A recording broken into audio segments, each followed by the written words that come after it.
तर मुंबई महापालिका आयुक्त भूषण गगराणी यांनी मनसे अध्यक्ष राज ठाकरेंची भेट घेण्याआधी दादरमधल्या छत्रपती शिवाजी महाराज पार्क मैदान आणि आसपासच्या परिसराची पाहणी केली। या परिसरातल्या समस्यांचा आढावा घेण्यासाठी बीएमसी आयुक्त आज सकाळीच शिवाजी पार्कमध्ये दाखल झाले होते। त्यावेळी ठाकरेंच्या शिवसेनेचे आमदार महेश सावंत त्यांच्या सोबत उपस्थित होते। बीएमसी आयुक्तांनी आधी मॉर्निंग वॉकला आलेल्या नागरिकांशी संवाद साधून त्यांच्या समस्या जाणून घेतल्या। शिवाजी पार्क, हिंदुजा रुग्णालय आणि आसपासच्या शाळांच्या परिसरात होणाऱ्या वाहतूक कोंडीवर उपाययोजना करण्यासंदर्भात त्यांनी राज ठाकरेंसोबत संवाद साधल्याची माहिती आहे। दरम्यान राज ठाकरे आणि वरिष्ठ पोलीस अधिकाऱ्यांमध्ये देखील वाहतूक कोंडीच्या पार्श्वभूमीवर चर्चा झाल्याची माहिती आहे। त्यामुळे दादर माहीम परिसरामध्ये वाहतूक कोंडीची नियमावली कडक करण्यात येण्याची शक्यता आहे।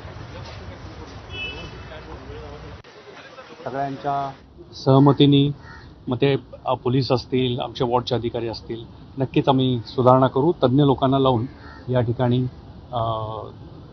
चांगली सुधारणा परिसरामध्ये करण्यात येईल। आता क्रीडांगणाचा जो भाग आहे त्याच्याबद्दल बोलायचं झालं तर आपण IITला नेमलेलं आहे। इथं जे धुळीचे किंवा हे प्रश्न आहेत हे थोडे निर्माण झालेले आहेत, पण ते मुख्यतः तज्ज्ञ लोकांच्याच मदतीने ते आम्ही दूर करण्याचा प्रयत्न करू, सोडवण्याचा प्रयत्न करू। तर वसई विरार महापालिकेचे माजी आयुक्त अनिल कुमार पवार यांच्या शासकीय बंगल्यावर आज सकाळी 7:30च्या सुमाराला ईडीच्या अधिकाऱ्यांनी धाड टाकली। या प्रकरणात ईडीकडून पवारांशी संबंधित 12 ठिकाणांवर धाडी टाकण्यात आल्याची